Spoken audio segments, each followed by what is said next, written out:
All right, welcome everybody. Welcome, welcome, welcome. This is another edition of At Their Feet, the stories of Black Muslim elders. So, we are interviewing Black Muslim elders from across the United States. We're talking about their history, we're talking about their journey to Islam, we're talking about their journey through Islam up to today. We're also talking about business and life and family and all of the things that have come to create this rich Muslim American community. My name is El-Amin. I am the editor of At Their Feet and the founder of Book Power Publishing. This entire initiative is around us capturing our stories, capturing our legacy, and being able to preserve it in ways that are going to be here in perpetuity, right? Our goal is to tell our own stories. Our goal is to continue to keep our history so that we can build upon it, learn the lessons, and hopefully, evolve as a community on a broader, greater scale, right? Like that's the ultimate vision. If this is your first time joining us for At Their Feet, this is a live interview that we're going to be doing right now. My guest is Sister Sakinah Freeman, and I'll bring her on in just a moment. But we have other interviews that we've done as well. You can go on YouTube and find those. The handle is Zarina of Gold, which is my personal handle, and you'll be able to get all of the other At Their Feet interviews that we did in the past. Now, as well, if you do not have the book yet, you see that. If you do not have the book yet, please go ahead and grab the book on Amazon. And when you read it, leave us a review on Amazon. Leave a review as well so that we can continue to share this message and more people can benefit from the wisdom and the experiences and the knowledge of our Black Muslim elders. All right? Sound good? Okay, sound good. So, without further ado, I am going to introduce, let me see what number she is. Sister Freeman, F Freeman. Here we are. Sister Freeman, number 16. There she is. So I'm going to introduce Sister Sakinah Freeman, who is number 16 in the At Their Feet book. If you haven't read her story, go read her story. But today we're going to dive a little bit deeper into her journey into Islam and where she is today. So without further ado, I'm going to bring on Sister Sakinah. Assalamu alaikum, Sister Sakinah. Wa alaikum assalam. How are you, Zarina? Alhamdulillah, I'm doing well. First of all, thank you so much. Like, how many times did I have to reschedule this interview? 15? I think at least two times. That's all. At But it's least 2 times. understandable. Hmm. Yeah, It's life is understandable. going on. Life is going on. But thank you so much for being gracious and coming on today. So, No, Sister no problem. Sakinah, Yeah. we're going to talk about, what you mentioned in the book here, but I want to just get a little bit of background because, as we're going to mention, you came into Islam at the age of 40, right? Right, Now, right.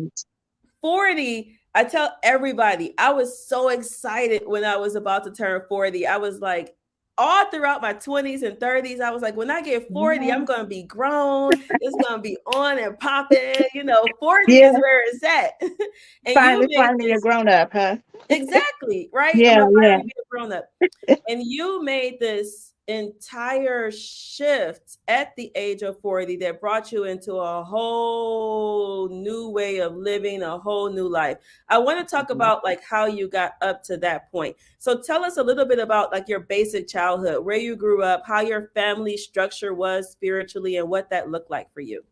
Okay. Yeah, I grew up in a little small town in Texas called Port Arthur.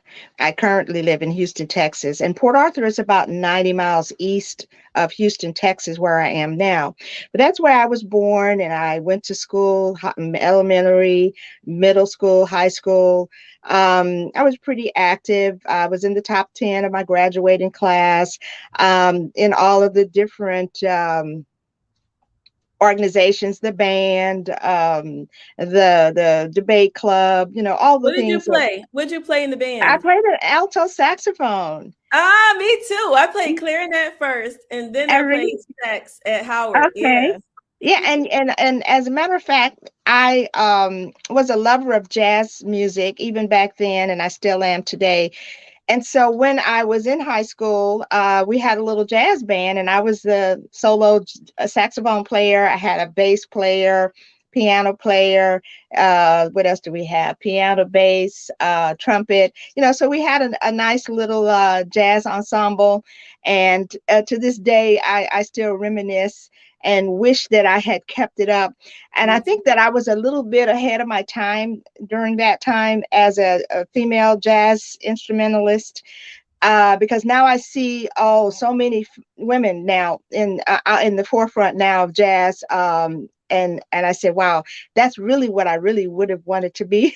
Wasn't a musician, Mm, but of course, I ended up graduating from high school, and I came here to the University of Houston back in 1967, which was the early on part of integration into excuse me, into the major universities in the United States.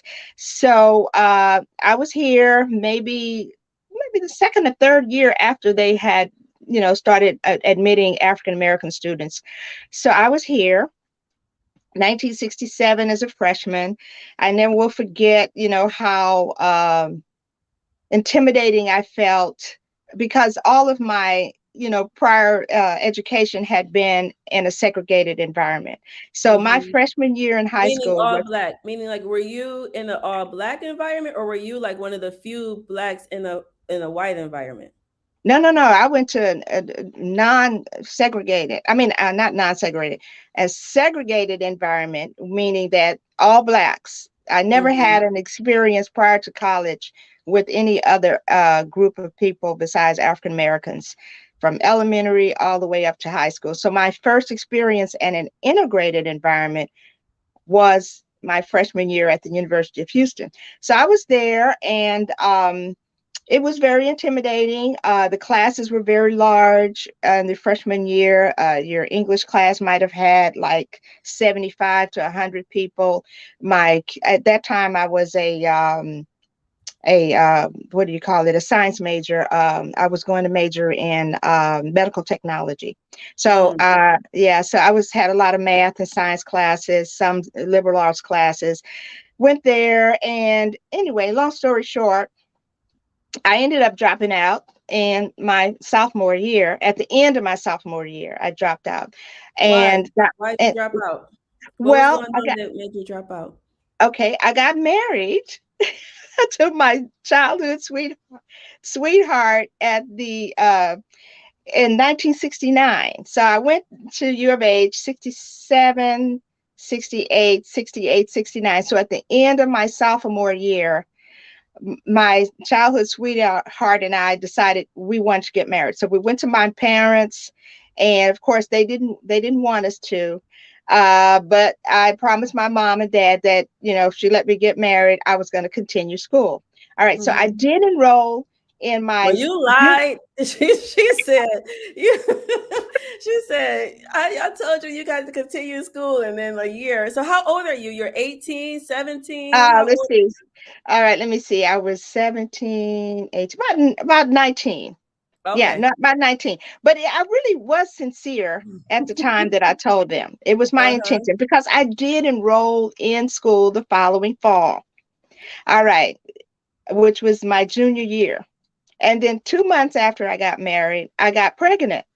Yeah. So I still tried to finish out that fall and this spring semester, but it just wasn't working for me. So I dropped out. Actually, in the spring of my junior year, I dropped out. All So right. let So me pause you 1 second. So this is a question that comes up a lot right now as far as early marriage for children, early quote unquote marriage for children. Some of mhm. us have teenagers, and we're discussing, should we try to get them married early and then they go to school and, be married in school and then start their families later, or how does the early marriage affect the girls when they get pregnant as you did, and then some of them have to leave? So like looking back, I know you're Qadr of Allah, right? Destiny, all of that. It ended up working out. But looking back, what do you what do you advise, if you will, for other people who are thinking about early marriage, either for themselves or for their children? Okay, I guess this answer can apply to both Muslims and non-Muslims. But for Muslims in particular, because we do want our children to be in halal relationships, and I'm not saying others don't either, but we try to do as much as we can to encourage that and to promote it.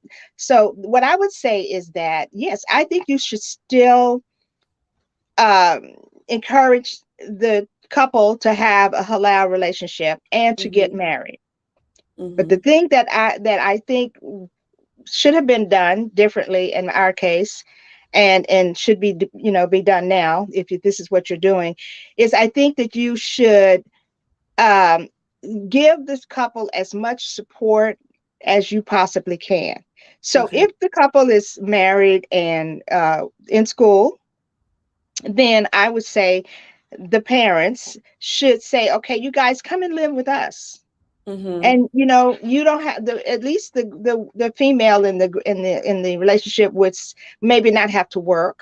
Mm-hmm. She could have it be in the comfort of her parents' home, studying, going to school, and so give more support financially, you know Mm-hmm. and just mainly financially. And if you do get pregnant, then the mom is there or the mother-in-law is there, and you can just say, well, let me keep the baby while you Mm-hmm. go to school.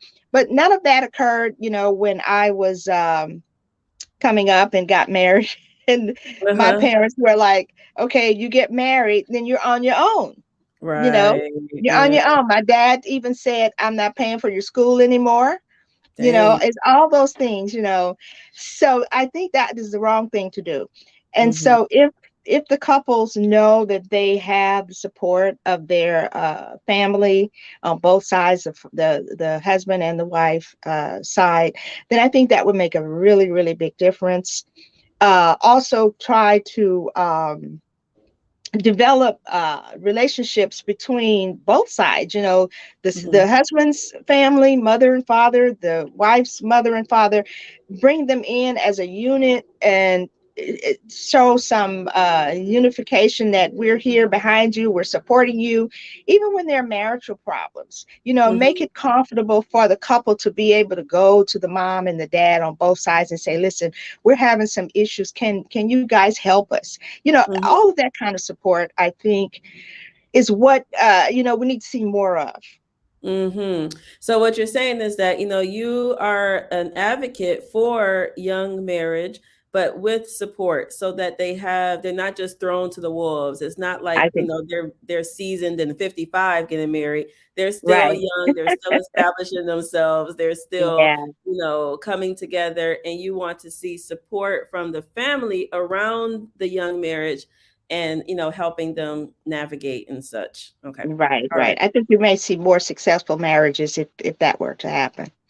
All right. So you're married, 19, you told your mama, I'm going to, stay in school. Then, life happens, you get pregnant. You don't have a lot of support from everybody. So then you have to come out and do what Go to you work. need to do in order Mhm. to, um, you know, with your family. Mhm. So, with this young marriage or so, were you guys like a spiritual young marriage? Were you going to church every Sunday with you and your husband? Like, what was the spirituality like in In your the early married relationship. years? Mm-hmm. Okay. Well, I grew up in an AME, African Methodist Episcopal Church, and I wasn't really a pious, every Sunday going to church type of person coming up as a child. My husband grew up in a Catholic environment, and I think I can say the same for him. As a matter of fact, just to give you a little bit more background, the my children's father, who I was married to for like 34 years, is now deceased. He died in Mm-hmm. 2003. And so now I'm remarried to another wonderful gentleman. So when I speak of this person, I'm talking about my children's father. who I Got was it. married to for 34 years and is no longer alive. And So may anyway, Allah have mercy on his soul and forgive him of his sins and make his grave light and spacious, I inshallah. mean, I mean, yeah. So anyway, he grew up in a Catholic environment. So to answer your question, we really did not have any, I guess, any kind of a institutionalized way of worshiping God. We Hmm. didn't. And that was not something that when we first got married that we ever even talked about that much. It's just kind of like went by the wayside. We didn't go to church together. Even though we still celebrated the Christian holidays, uh what Christmas and Easter, and those kind of things All we the would go. regular cultural holidays that Yeah, everybody do, yeah. whether they're Christian or not. Like Right, from a everybody cultural is point of celebrating view. it. Right. Yeah. So we did that. So to answer your question, we didn't really have a very solid spiritual background. We were more into the Afrocentrisms, Afrocentric type of, you know, Kwanzaa and You was wearing that kind. dashikis and the Yeah, afro. dashikis. I was crocheting kufis, sewing dashikis. Yeah, right. Uh-huh. You Mm-hmm. know, I want to have a big afro though. That's actually one of my dreams. I want this huge afro, and I'm gonna rock It's out, and I'm difficult gonna when you wear hijab, though, right? Because you have be this like, yeah, big we show. poofy hijab. It would be like a big, yeah. Well, somebody needs to come up with something, that could work for that. Yeah, yeah. We'll see. So, okay, your young family is, you're in cultural environments, as a young couple and Hmm. such. Okay, so take me up to like I think your husband became Muslim first, right? Yeah, he did. Yes. Okay, So we managed to finish school. you went back. I went back to school. Yeah, I went back. Okay. Actually, how we did it was we moved back to my hometown in Port Arthur, and 1970, I think 70 or 71, somewhere around that. We moved from Houston back to Port Arthur, and my husband went back to school and finished his bachelor's degree at the Lamar University while I worked full time. Then in Woo! 19 Wait a minute. Hold on. Did y'all catch that? So you worked full time and your yes, man is over there at school. So were you holding down all the bills and all that stuff? yeah, for the most part, yes. For the Wow. most part. I mean, he worked, but Hmm. I had the regular job. I had the health insurance, paycheck every month, whereas his work was part time and didn't have any benefits. So yeah, pretty much I was holding down the financial responsibility for like at least 5 years while he finished school. And then once we did that, he said, "Well, let's move But back to Houston." were you resentful? I want to know, like, during this time, because this comes up a lot. We got this whole little, like, semi gender war thing going on now. Yeah, It's not real. I don't believe it's real, but it yeah. comes up a lot, in conversations and such. Did you have any resentment as far as that situation where your husband is working, I mean, doing part-time and you're like the main breadwinner, or was it always like, okay, this is just temporary sacrifice and then Mhm. going bigger? But did you have any internal like resentment around that situation at all? No, I really didn't. Because I trusted that at the end of his term of going to school, then I would have my term, and Hmm. then I could go. So no, I didn't have any resentment. Of course, as couples and being human beings, you're always going to have some kind of little uh problems that will come up, but it was never ever really centered around any resentment on my part or any what would be the word, anything that he would have said or done that would have made me feel insecure about being that person who was holding down the front, while he went back to school. Because we were like, we focused on the long-term goal. Y'all had So a no. vision, a Hmm. family vision as to where Yes. you were going. Okay, I Right, got it. right. Yeah. Hmm. So eventually he finished. We moved back to Houston. And then when we moved back to Houston, I went to school and he worked.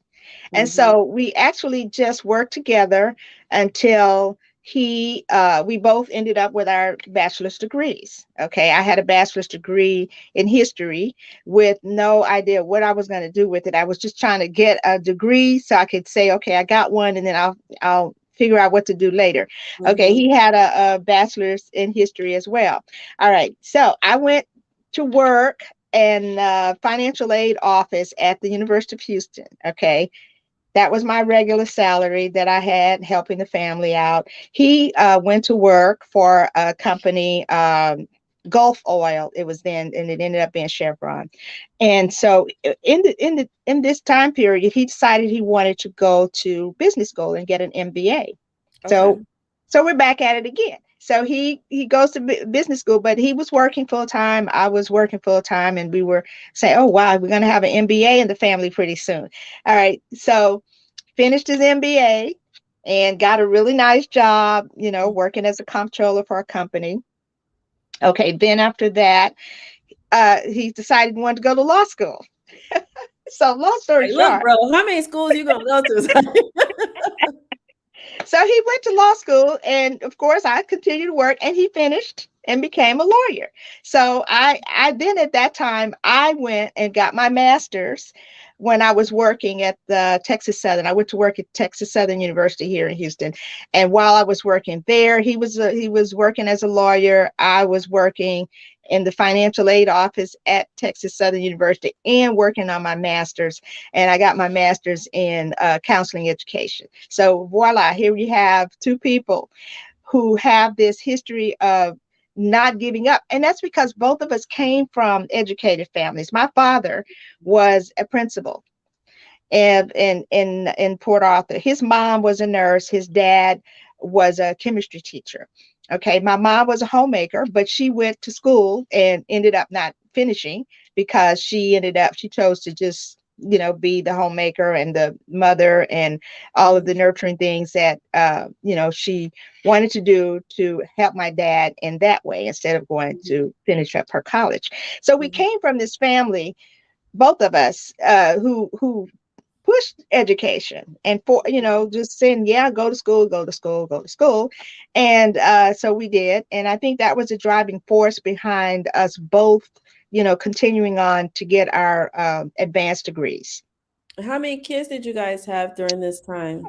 Forgot all about that. We ended up in the meantime, in the midst of all of this, we have four children. I have two daughters and two sons. So I had a son who is now 52.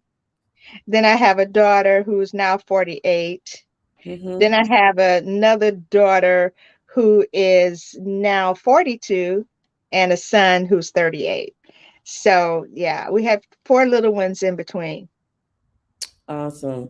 So, I asked you about like some of those nuances of growing your family and navigating your dreams, his dreams, the longer vision, the long term vision that you all had. Because right now, as we know, the relationship status and marriage and all of that is kind of in Yeah. epidemic levels, right? We have a lot of issues Yeah. around relationships and give and take within marriages and such. So for us to be able to kind of learn some of like, okay, he did it at this time and then I did it here. And then we had trust. One of the things I heard you say was Hmm. that, I Hmm. trusted that Hmm. it was going to be this time and it's going to be my time, right? So you had Hmm. a man that you trusted and that Hmm. there was mutual respect and such for you guys to Hmm. go forward. Just what's one extra piece of marital advice you would give to people who maybe struggling now or are looking to build, strong Hmm. marriages? Okay. Well, and let me just be honest and tell you that our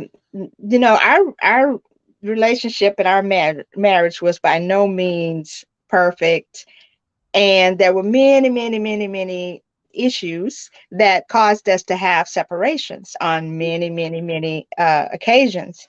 Sometimes I think that it was the separations that gave us longevity in Wow. the marriage. Okay, so I'm not saying that to encourage anyone, by no means to separate, but this is what happened for in our 34 years of marriage. And Mm-hmm. I won't go into details on what caused separations, but Yeah, by no understood. means, but nonetheless, we did. And we were married for 34 years. And he got ill and had a terminal illness, and it, Allah took him from that terminal illness. And inshallah, he is in a good place now. Inshallah. But at any rate, what would be the advice that I would give um, to maybe make and sustain marriages that are good and peaceful and happy? And that would be, based on my experiences, the good ones and the bad ones that I had with my first marriage. I would say that communication is the Mm, very, very important thing. mm-hmm. You have to have a relationship with each other that you can be heard, he can be heard. Mm-hmm. He listens to you, you listen to him. I think one of the worst things in the world for any human being is to feel like you are unvalidated, discounted, Yeah. that, what I say doesn't matter kind of thing. So I think Mm-hmm. in a relationship and a marriage, you should always make that a priority for each other. That, Mm-hmm. listen, I hear you. I may not understand what you're saying, but I hear Mm-hmm. you and I'm trying to understand it. Or, okay, I don't understand it, but here, let's do this, and not this thing where I don't want to talk about it. I'm finished. That's it. Mm-hmm. To me, that's the worst, the worst thing in a relationship that could happen is to Mm-hmm. not be able to have, what do you call it? Open Effective dialogue. Yeah. yeah, open and effective communication. Yeah. I think All that's very, very important. And I think if you have that, right. then everything else will come. Mm-hmm. Mm-hmm. Kind of Yeah. comes into that. All right. All right. Hmm. So, okay. So let's fast forward, right? So your husband decides that he's going to take a new religion. Y'all ain't been really practicing no religion up to this point. Y'all been Mm-mm, doing the mm-mm, Kwanzaa, being mm-hmm, cultural and such. hmm. So he makes this decision to go into this new path. Does he just come home and say, like, I'm a Muslim now, or like what went on with that? Well, funny you should ask that because we were separated when it happened. Mhm. We were going through one of our separations. And so it's funny too, because when we separated, we never stopped seeing each other. We always went places together. It's almost like you were on dates, and we always ended up Mm. having a better relationship when we were not living in the same space than we did when we lived in the same space. Okay, Uh-huh. so it happened in 1988, and I was living in a different place from him, and we were still communicating and seeing each other. And so I found out that he had taken the Shahada, and so when he would visit, sometimes I would watch him pray. And it just so happens that at that same period of time, I was having this emptiness that I speak of in my piece that I wrote in the book. I Mhm. was I was feeling like, okay, I need to connect to our creator. And going to the places that I have been going to just wasn't doing it for me. So Mhm. I had an opening at the same time that he took his Shahada. Now, mind you, we had friends that we grew up with and continue to associate with who were in the Nation of Islam and who transitioned into Sunni Islam.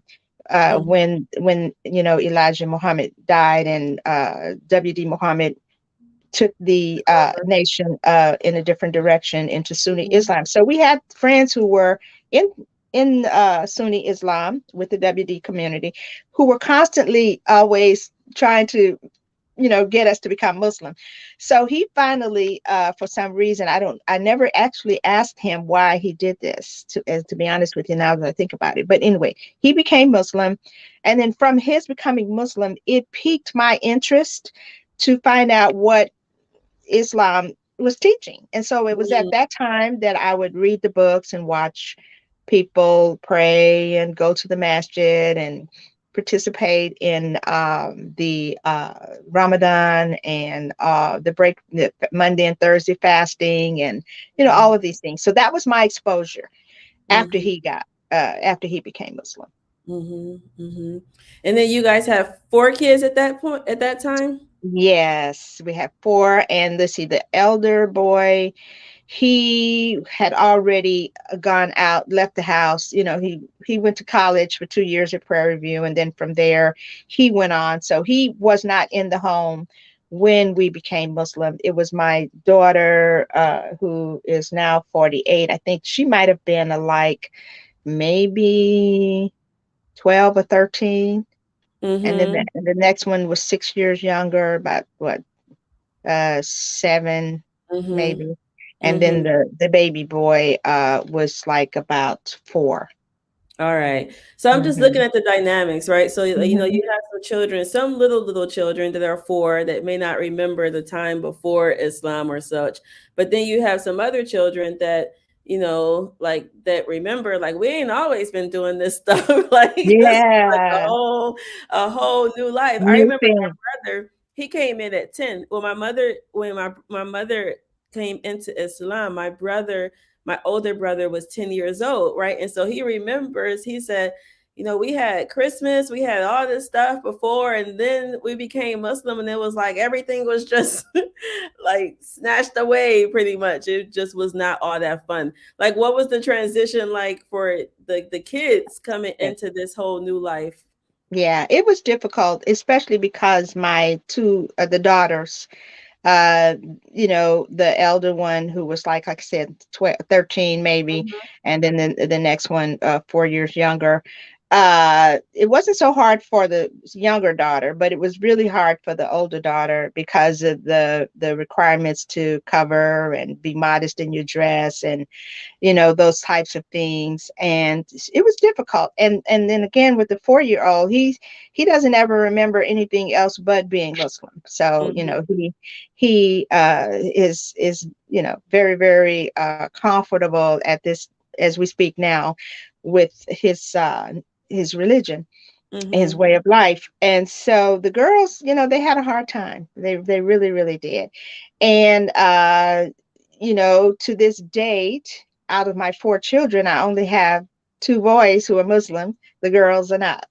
Mm-hmm. So, why that is, I don't know. It Mm-hmm. could be the way they were indoctrinated during the time that we were becoming Muslim, and maybe they just didn't get the right kind of indoctrination, which would allow them to choose it as their way, now that they're grown. But Mm-hmm. they're not. The boys are Muslim and the girls are not. Even the older boy who was already out of the house when you became Muslim. Interestingly enough, he eventually took Shahada. At no influence from us that I know of. Mm-hmm. And then he now currently is a member of the Nation of Islam. Interesting. Interesting. Yeah, So, interesting. Yeah. my younger son, and I are the only two Sunni Muslims in the family, and my elder son is with the nation, and my 2 girls are not Muslim. One, Got my elder daughter is a practicing Christian, it. so she seems to be very serious and devout with her Christian faith. The Mm-hmm. younger girl is, I don't think she has any religion that she espouses to practice at this point in time. Mm-hmm. Mm-hmm. Yeah. All right. So, so this is the dynamic here, and then you were already sort of feeling this internal call to something greater, for yourself or such. But you mentioned in the book, and this was one of the reasons why we had this thumbnail, God is three or God is one. You mentioned that Mhm. there was something that was maybe confusing or a little bit like, I don't really know what that part is or so. So can you talk about this aspect of the trinity and the differences between the ways of looking at the oneness of God or so, and what was kind of going on in your head during that time where you're learning about this new thing? Okay. Yeah.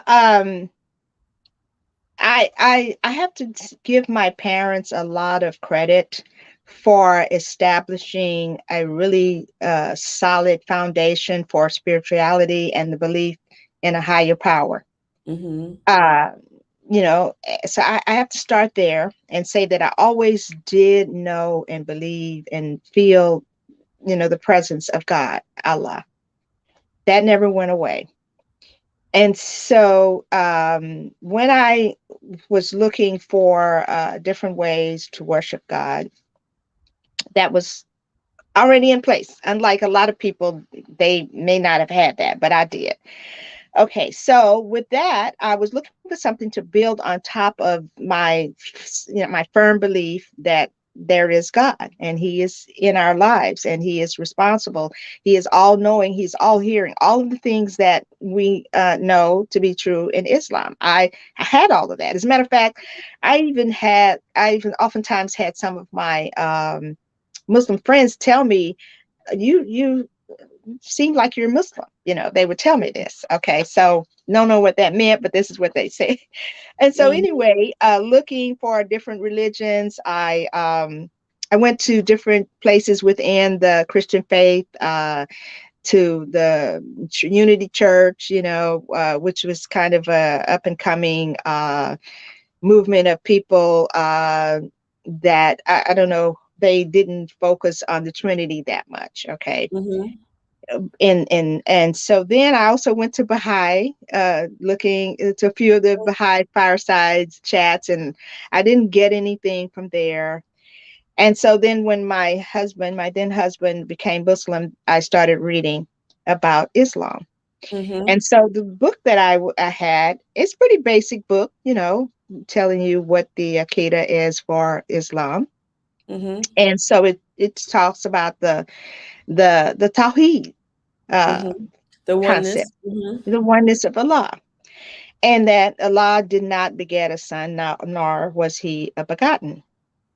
And so everything, was like going fine. It would talk about, the Adam, alayhi salam, and all the other prophets, uh, all the way up from Adam in between there and Muhammad.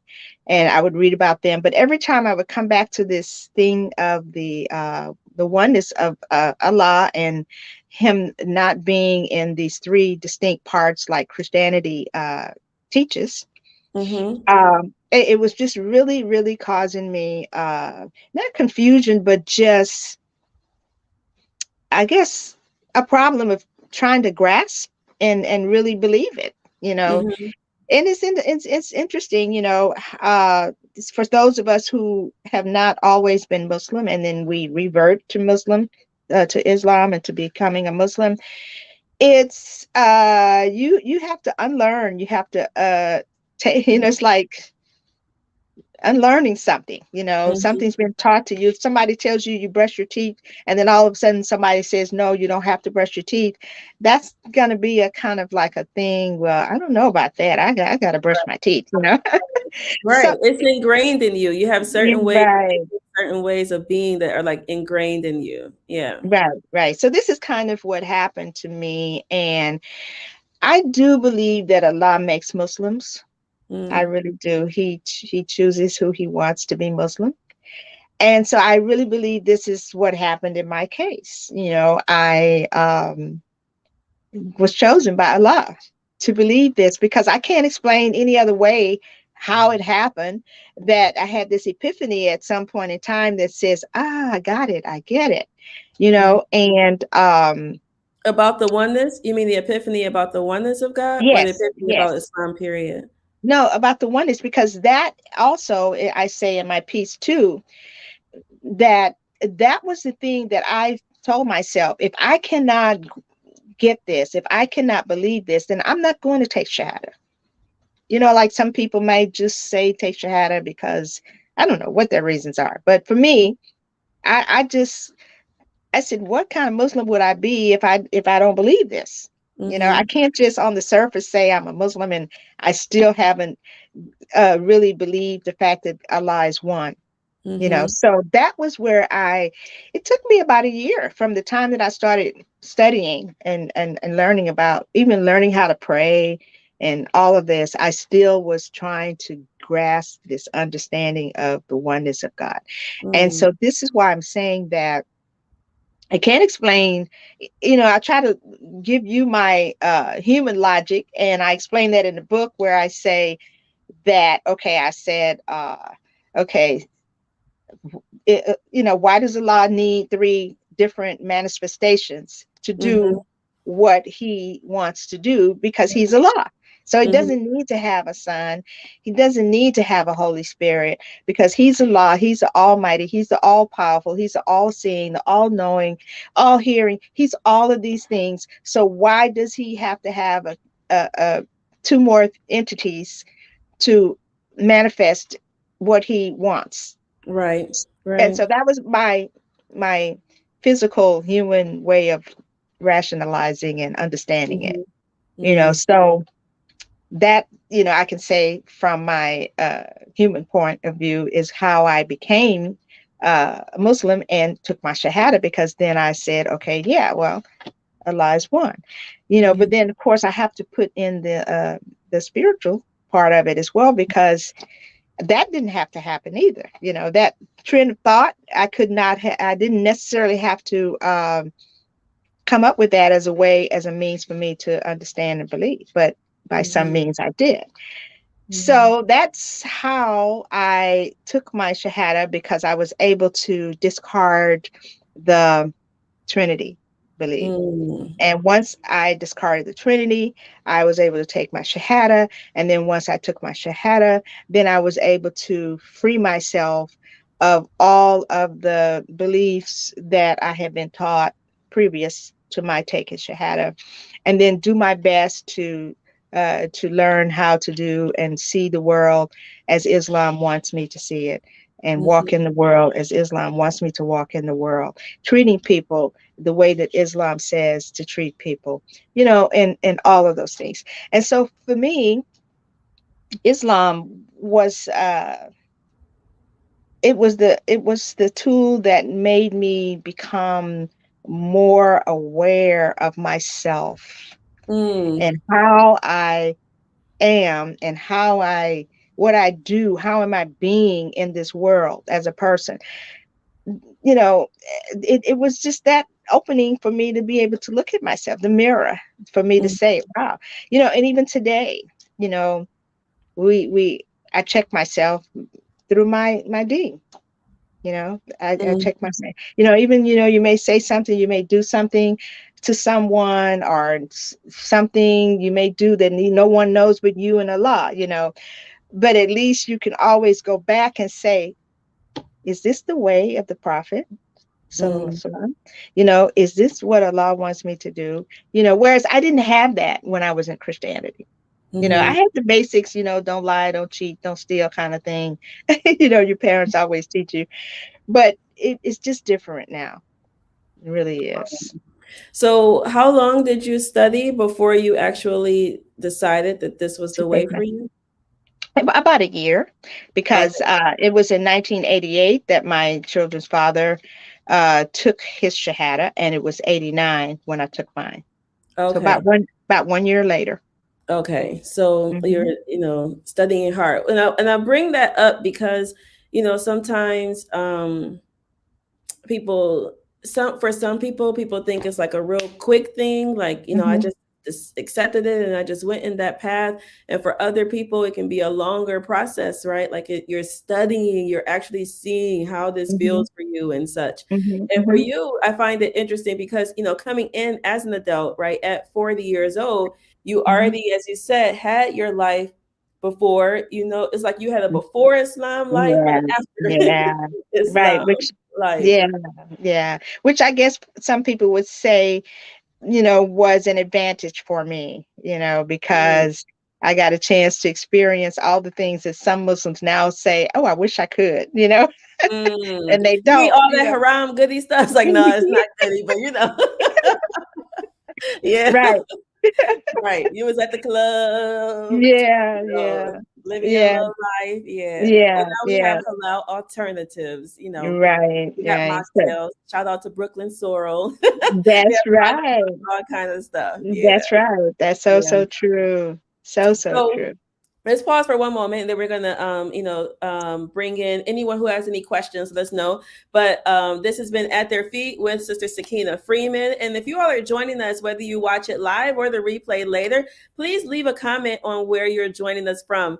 I have this thing, I do it in my trainings, I do it in my group programs, and I'm doing it here as well, where I love to just see where people tune in and like imagine that there's an energetic line between me to them and to the other cities and where other people are. And we're creating like this force, as Muslims and as people who are believers. We believe in the unseen, and we believe in the power of prayer. We believe in like that there are things that are untethered, if you will, but are still very powerful, right? And so all of us connecting, being here, we're creating like an energetic force for connectivity, for love, for support, for respect between us, right?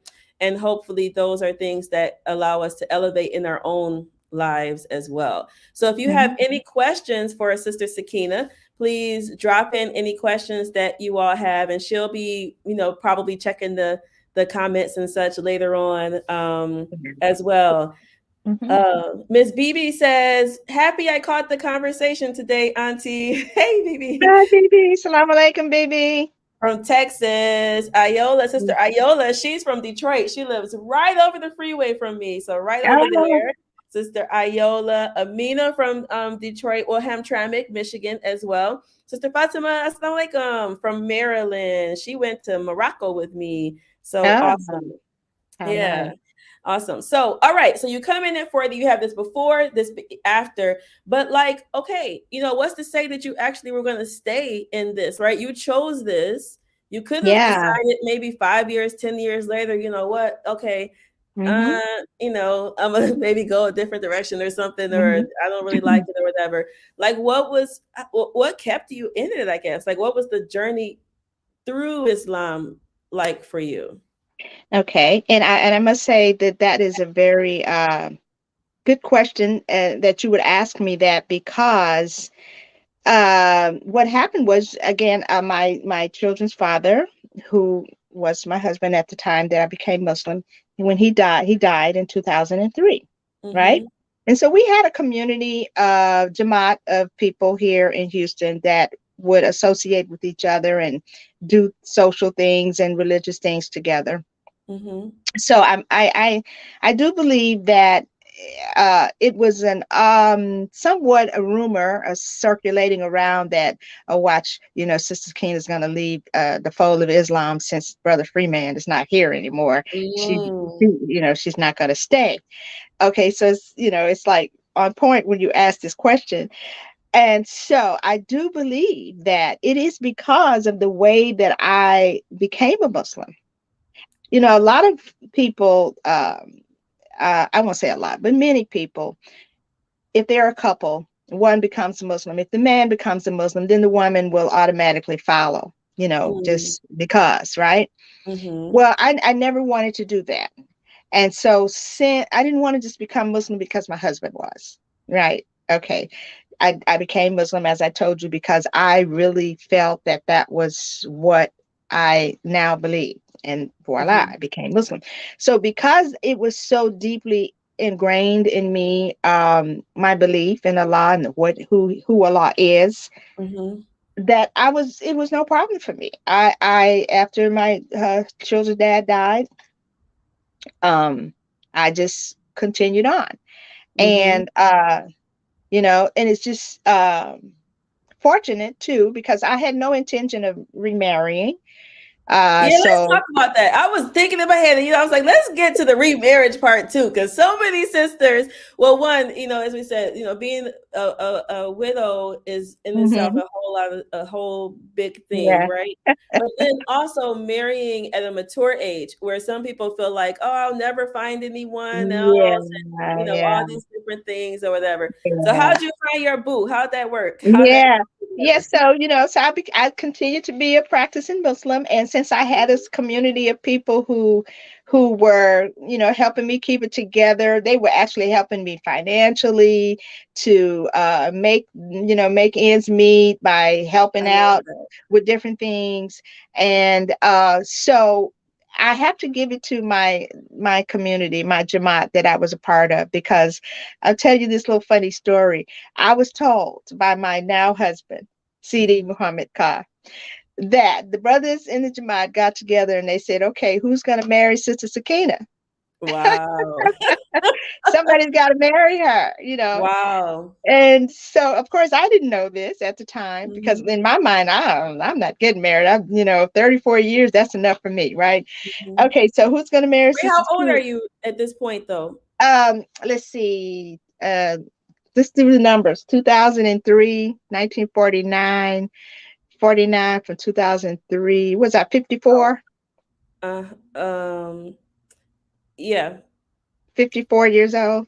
5, I think. Yeah. Yeah, Mhm. when my husband died in 2003, right? Okay. Mhm. And then I was 58 when I got married. Okay, four so 3 four years. years later. Yeah, Mhm. 3 4 years later. Okay, Mhm. so anyway, Yeah. they Don't judge my it math. ended up All being, right. so I was 58 when I got married. And again for the second time. And so my now husband, Sidi Muhammad Khan, is Who the is in just, the book as well, right? yes, his picture's in there and Yes. I put his name in here. He stepped up to the challenge and we got married in Mhm. 2007. So from 2003 to 2007, I was unmarried. And so, that, and he was a gentleman that I already knew. Mhm. Okay. And I knew of and I knew about him. And this is why I think it's so important for communities. And it's difficult for us in America because we don't typically have these enclaves of Muslim families and communities that can stick together as one economic social unit. Mhm. Mhm. But I do think it's important as you are raising your children to have and to create communities where families know each other, Mhm. and the children may or may not know each other, but at least the families do. And you have these children who are coming up and you're saying, okay, I like sister so and so and brother so and so's son. He is, so you got your eye on them because you have a daughter, right? Right, And right. vice versa. You have a son and you have an eye on sister so and so and brother so and so's daughter.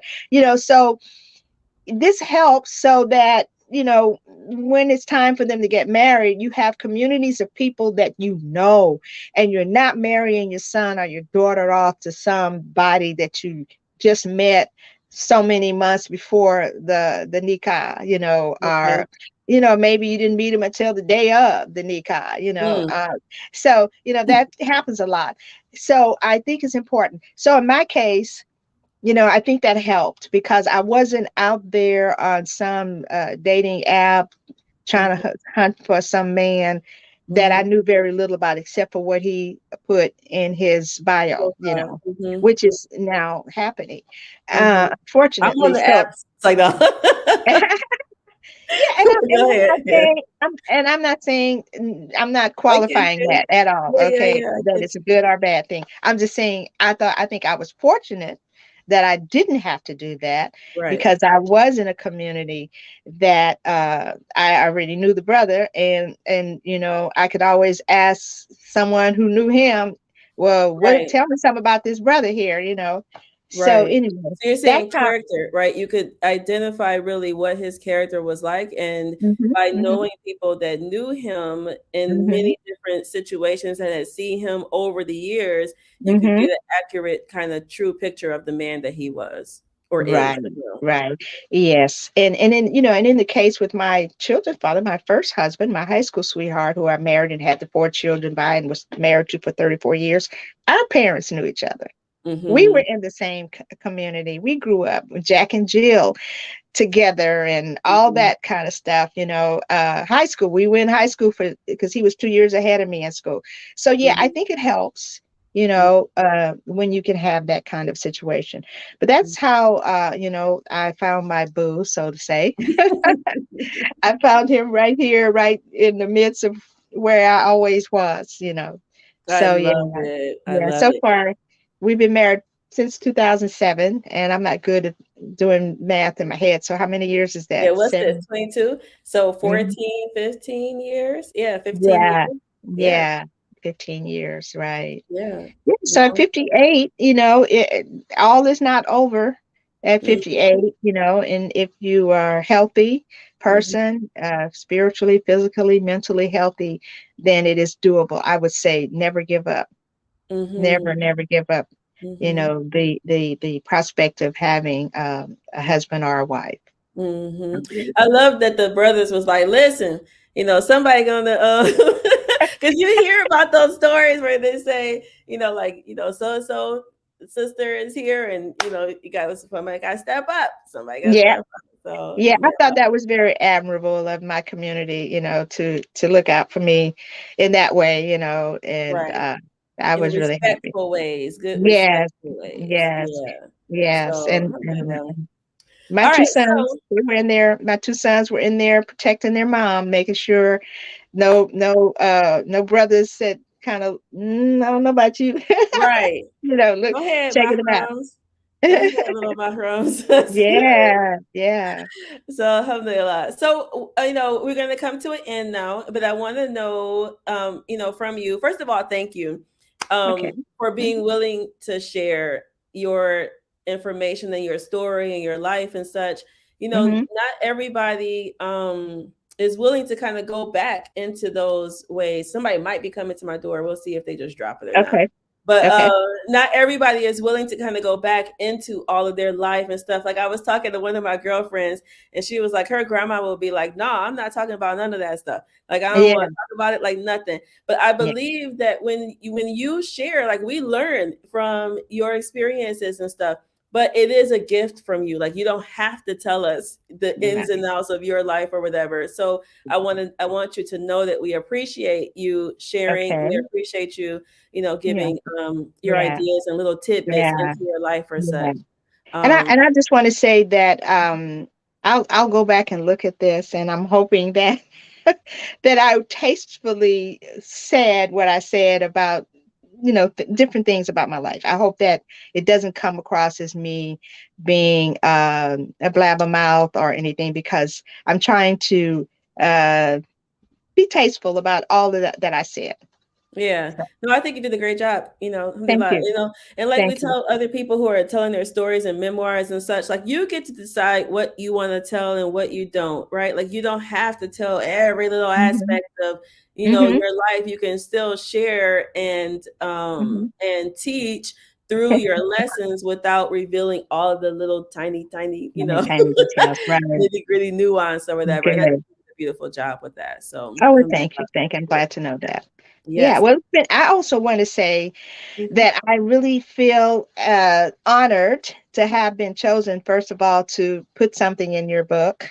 That was really a very validating and uplifting thing as I grow into my senior years, to have that feeling of honor by being chosen to do this.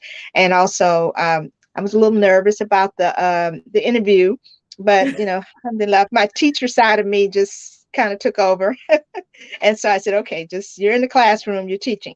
And so thank you so much to Zarina for giving me the opportunity to document something about myself that I can pass on to Yeah. my children and my grandchildren, even the children that may not ever see me in person, but they can Mhm. pick up this book and say, oh, that's grandma. Mhm. So that's a good thing. And thank you That's so much.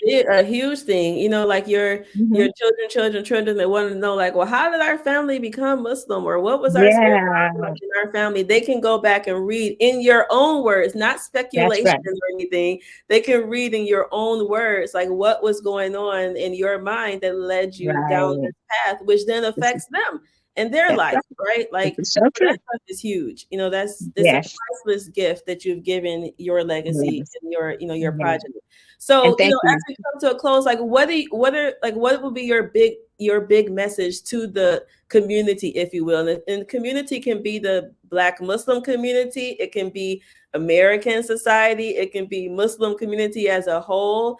Like, what do you really want to say or feel, or something that you want to impart um, into the next generations? Okay.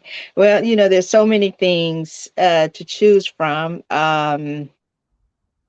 So I guess I would have to say that I really want people to stop hating, Mm, to stop hating for just, hate is just terrible.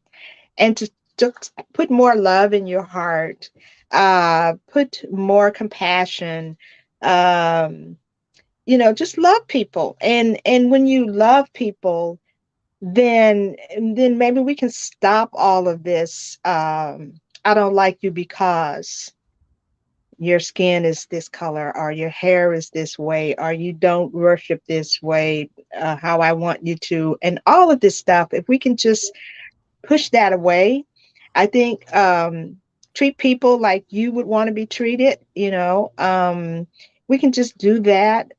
This is what I really want the world to come to, so that all of us can have a better way in this world, before we leave it, and we can leave it to be a better place for those who come behind us. So mhm. basically, I guess that would be my main message, among many, that I would want, to impart. Stop the hate, Yes, appreciate each other, yes. Be and kind, be kind. random acts of kindness, Mhm. that sort of thing. Yeah. Alhamdulillah, alhamdulillah, alhamdulillah. Mhm. Sister Fatima said, "Thank you, Jazakallah khair, for sharing your story. She has the book and has read your part, but adding this live makes it more special and real. Yay." MashaAllah, And mashallah. Sister Bibi said, "It's funny because I've known you all these years, but I didn't know this story." Awesome. Sister Khadija Shabazz from California, who is working on her memoir coming out. I didn't sign up for this, which will be out March 11th, by the Yeah, way. I saw So, that. yeah, I'm so Yeah. excited for her. She wrote her story, which is about she was widowed three times, actually. She Wow. was widowed three times in her life, and in and out of the prison system, and it's a whole bunch of stuff in there. So March Okay. 11th, um, Okay.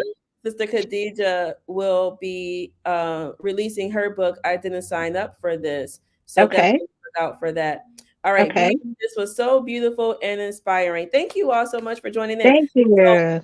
for those of you again who are just joining in or who hadn't got the chance to catch the whole thing, this has been an edition of At Their Feet: The Stories of Black Muslim Elders. And we were here with Sister Sakinah. I kept saying Yep. Freeman, Got my but copy too. corrected me earlier. Yours is Free Man, is the way that Yes. you Yes. guys, yeah, all Free right. man. Yeah. Sakina, As a matter of Free fact, Man. yeah, that's my first husband. They would always, he actually called himself Free Man, Charles Freeman, I love it. instead of Free Freeman. man. I love it. I love it. I love Hmm. it. So, Sister Sakina, thank you again. May Allah put blessing in your family. May the sharing of your story be a benefit to everyone who is listening to it. And may anyone who gets any little morsel of goodness that they add to their own life in the way that they are doing this Hmm. thing called being human and move forward, may that be added to your scale of good deeds, Amen. inshallah, and be a benefit to Amen. you Amen. as you go through life. And alhamdulillah, I'm thankful for you. So thank Amen. you. Inshallah, I'll get to meet you one day in person. You're a very Yeah, beautiful person. I keep saying we're gonna do a tour. I want to have, at their feet tour. There's going to be a inshallah volume 2. Okay. There were some other sisters that assisted with this book, Sister Aya Mhm. Rashid and also Dr. Elisa Perkins. And Okay. I want to do a journal. It's a whole lot of stuff that I want to do with this. So inshallah, maybe we'll do a signing down in Texas one day. Yeah. Yeah. Houston. Come to Houston. Yeah, Yeah, I love it down there we when it's welcome not you. raining. Get some good old Southern Texas hospitality down I here. love it. Can we go line dancing though? Because I'm a line dancer. Yeah, I would, maybe we can make that happen. I Maybe. would love that with some Yeah. cowboy boots and go line dance. Okay. All right, Oh, I y'all. know you can Thank get you, everybody. some gumbo and some fried shrimp and all that good stuff down here too. I But love it. anyway, I'll let you go, guys, and thank you again. All right, everybody. Thanks. Assalamu alaikum, everyone. Wa alaikum salam.